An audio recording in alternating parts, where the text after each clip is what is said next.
Senior year, baby!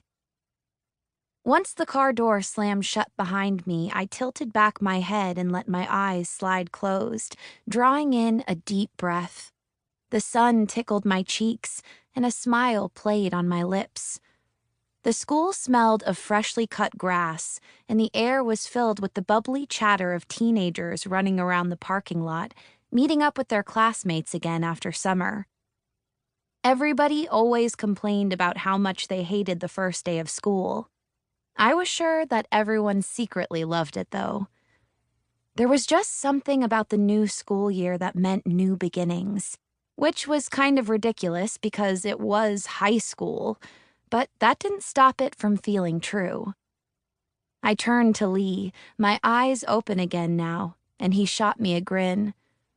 It might have been a Monday morning, but I felt weightless. My smile mirrored his.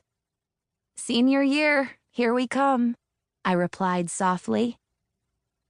If here was anything worth being excited about, I was sure that the start of senior year was it.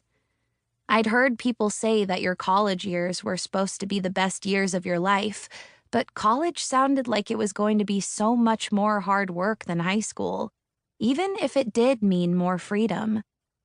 Lee and I were convinced that senior year was the last year to really enjoy ourselves before adulthood hit. I moved around the car to lean against the hood, next to Lee. He'd always made a fuss about his precious car, the '65 Mustang he cherished so dearly. Hell, it practically sparkled. I can't believe it's finally here. I mean, think about it. This is our last first day of high school. This time next year, we'll be at college. Lee groaned. "Don't remind me.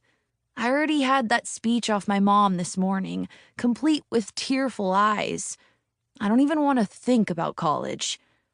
"Tough luck, buddy. It's inevitable. We're moving up in the world." Even though the thought of college applications made my stomach twist too, I'd tried to work on my application essay over the summer, but still hadn't made any progress on it.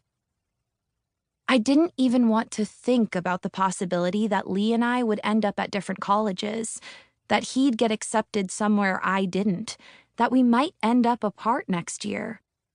We'd spent our entire lives practically joined at the hip. What the hell would I do without him around? "Unfortunately," Lee was saying, drawing me out of my thoughts. "Look, you're not going to start waxing lyrical about the future or something, are you? Please say if you are. I'll leave you to your thoughts and go find the guys." Playfully, I shoved my shoulder into his. "I'll stop talking about college now, promise." "Thank God for that." Although, speaking of the guys, has Cam told you anything about his new neighbor? I'd almost forgotten about that. Cam, one of our closest friends since elementary school, had sprung the news on us last week that some guy had moved into the house opposite his. And since he was our age, Cam's parents had suggested he take the new guy under his wing and introduce him to us. And the way he'd said "suggested" made it sound like they'd given him an ultimatum about it. Lee carried on. "I know he's from Detroit, and his name's Levi. Like the jeans.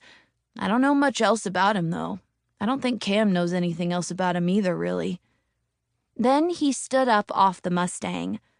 "I'm just hoping he's not a total asshat, since we promised Cam we'd try to help him fit in.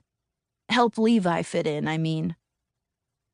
"I know what you mean," I mumbled, but I was distracted by my cell phone, which had started to ring in my hands. Lee's gaze went to the caller ID and he sighed. I looked up to give him an apologetic smile, just in time to see him roll his eyes at me and start to stroll away, backpack slung over one shoulder. "No phone sex, Shelley. This is a school. Keep it PG," he said. "Oh, like you and Rachel never made out in the janitor's closet," I shot back. He just gave me a thumbs up over his shoulder. I answered the phone. "Hey, Noah." Noah, Lee's older brother, was half the reason I'd not made progress on my college application essay. After sneaking around with him behind Lee's back for a couple of months last spring, which ended in total disaster when Lee caught us kissing, and then officially dating him since the summer, we'd spent as much of our summer vacation together as possible. He was in college at the other end of the country now, at Harvard. He'd been gone barely a couple weeks, and I couldn't get over how much I missed him. How was I going to cope with not seeing him until Thanksgiving?